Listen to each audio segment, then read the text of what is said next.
Hi, everyone. Dr. Mirisse Foroughe, Chief Psychologist at Family Psychology Center, answering parent questions about child, adolescent, and family mental health.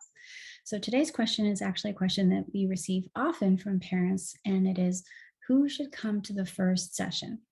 So if you have decided to book a session with a psychologist or a therapist for your child, who should be there at the first session?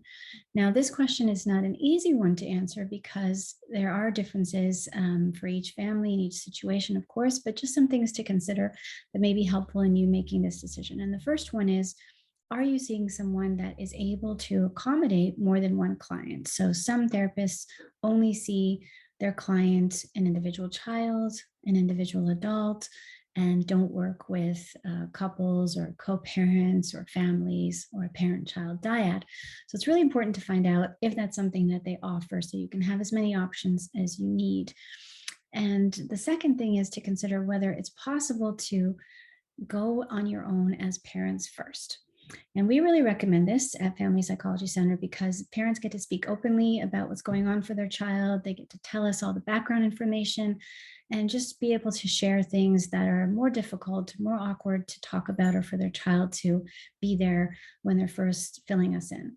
And then we can strategize together about how and when to involve the child and who that child should see. And at that point, we already have that background information, that relationship with parents, and they can reach back and connect with us as the process is going on.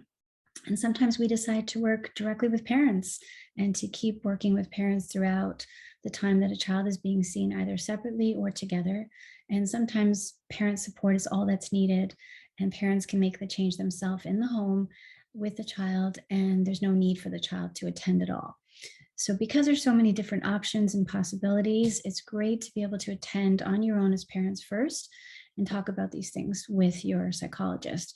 Of course, there are some situations, like I can think of a teen who really wants to be involved from the beginning, doesn't want anyone talking about them when they're not there, then of course it would make sense for them to be there.